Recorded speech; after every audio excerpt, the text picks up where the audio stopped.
YouTube channel. আজকে একটা মজার টপিক নিয়ে এসেছি, অফ এবং অফ।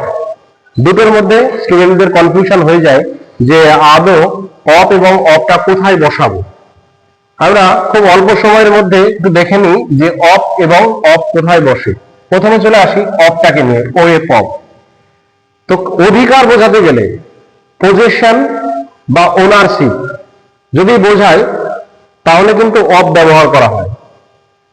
যদি এমন বলি যে বাড়িটা তৈরি হয়েছে ইট দিয়ে, বা না, আগে প্রথমে এই উদাহরণটা দেখি, this is the house of my father. বাড়িটা কার? বাড়িটা আমার বাবার বাড়ি, মাই ফাদার। তাহলে মাই ফাদারটা অধিকার বোঝাচ্ছে, তার জন্য কিন্তু অফ হলো।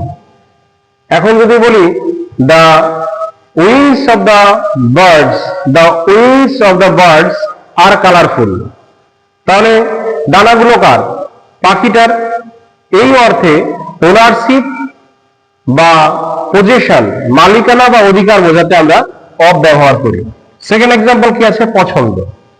পছন্দ করা, দুটো জিনিসের মধ্যে একটা পছন্দ বা অনেকগুলো জিনিসের মধ্যে একটা পছন্দ, এরকম যদি হয় তাহলে কিন্তু আমরা অফ বসাই। যেমন you have to choose one of them, অনেকগুলোর মধ্যে তোমাকে একটা চয়েস করতে হবে। তাহলে দেখো অফের পরে কিন্তু প্লুরাল আছে। কিন্তু যদি বলা হয়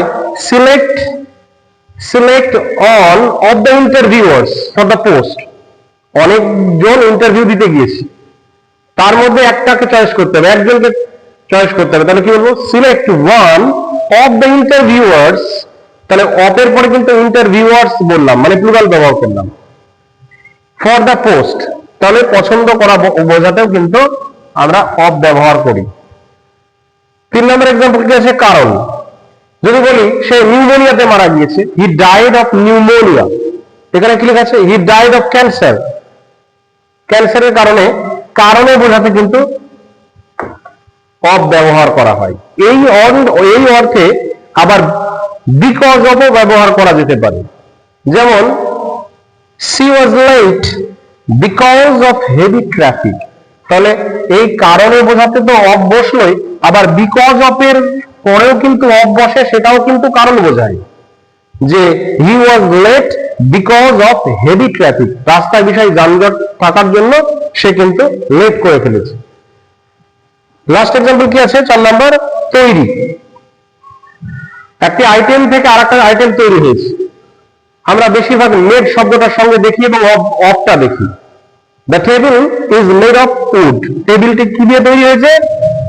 অফ উড দিয়ে। এই অফের পরে কিন্তু যেটা দিয়ে তৈরি হয়েছে সেটা কিন্তু বসাতে হবে। এখানে অফ হলো এই কারণে, মেড অফ হয়েছে, হ্যাঁ, যে আইটেমের পরিবর্তন হয়নি, অফ এই কারণেই বসেছে। এখানে কিন্তু একটা গ্রামার আছে, অফ হবে না ফ্রম হবে, মেড অফও হয় মেড ফ্রমও হয়। কিন্তু এই ক্ষেত্রে কাঠের আইটেমটা কাঠই আছে, কিন্তু চেয়ারটা তৈরি হয়েছে উড দিয়ে। তাহলে the table is made of wood, the house is made of bricks, এরকম অর্থে কিন্তু বসে। আরেকবার রিক্যাপ করব, অধিকার বোঝাতে, হ্যাঁ, পছন্দ করা বোঝাতে, কারণ বোঝাতে এবং তৈরি হওয়া বোঝাতে। এইবার দেখি এই যে অফ আছে, এই অফটা আছে totally different from the usage of of, সম্পূর্ণটাই আলাদা। কিন্তু হ্যাঁ, অফটা কি দেখি?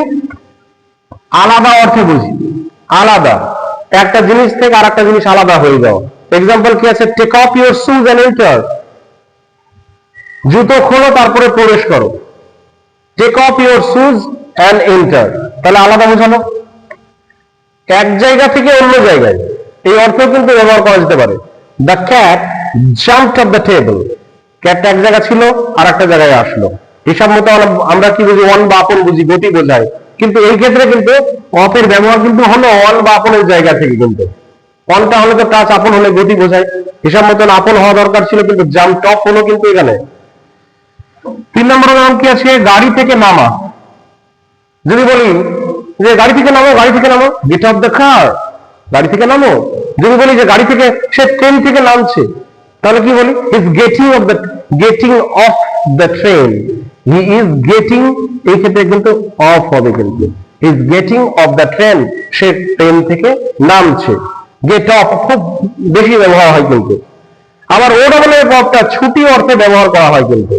যদি এমন বুঝি যে কালকে আমার ছুটি আছে, tomorrow tomorrow is my day of. আবার অনেকে বলে tomorrow is my off day, এমন করে কিন্তু বলে। হ্যাঁ, tomorrow is my day of, কালকে আমার, আগামীকাল আমার ছুটি আছে।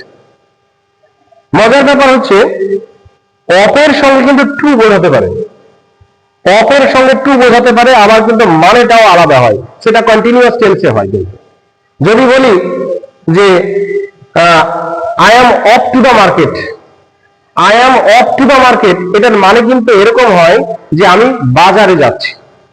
অফ টু আবার এরকম হচ্ছে যে going to. I am off to the market মানে I am going to the market. আবার যদি এরকম বলি I am living for the market, তাহলে অফ টু এর কি মানে বোঝায়? কন্টিনিউয়াস টেন্স বোঝাবে, সঙ্গে গোয়িং টু বোঝাবে বা লিভিং ফর বোঝাবে। কেউ যদি বলে যে আমি I am off to Canada, I am off to Canada, এটার মানে কি? I am O double F off to Canada, মানে আমি কানাডাতে যাচ্ছি, মানে I am going to Canada. আবার কি বলা যেতে পারে? I am living for Canada, তাহলে এখানে কি আছে? অফ টু, অফের পরে কিন্তু টু দিতে হবে। Is off to the market মানে is going to the market বা is leaving for the market. Last example কি আছে? বাইরে যাওয়া। বাইরে যাওয়া অর্থে কি আছে? I have to off now, মানে তার একটা প্রেশার আছে, এমফাসাইজ আছে, তাকে যেতে হবে। I have to go to out, মানে আমাকে বাইরে যেতে হবে, এই অর্থে কিন্তু I have to off now মানে আমাকে এখন বেরোতে হবে, এই অর্থে কিন্তু ব্যবহার হবে। তাহলে একাধিক ব্যবহার আছে, কিন্তু স্ক্রিনশট করে নিতে হবে এবং খাতায় নোট ডাউন করে নিতে হবে এবং রিয়েল লাইফ সিচুয়েশনে ইউজও করতে হবে। অনেক সময় কম্পিটিটিভ এক্সামে আসে, ফিল ইন দ্য ব্ল্যাঙ্কস দিয়ে দেয়, খুব ভুল হওয়ার সম্ভাবনা বেশি, কিন্তু ভিডিওটি ভালো করে বারবার দেখলে, নোট ডাউন করে একটু পড়ে নিতে পারলে কিন্তু আর ভুল হবে না। তাহলে আশা করি ভিডিওটা ভালো লেগেছে। কেমন হলো ভিডিওটি অবশ্যই কমেন্ট বক্সে জানাবে, লাইক কমেন্ট সাবস্ক্রাইব করবে এমন ভিডিও পাওয়ার জন্য। ভিডিওটি দেখার জন্য ধন্যবাদ সকলকে।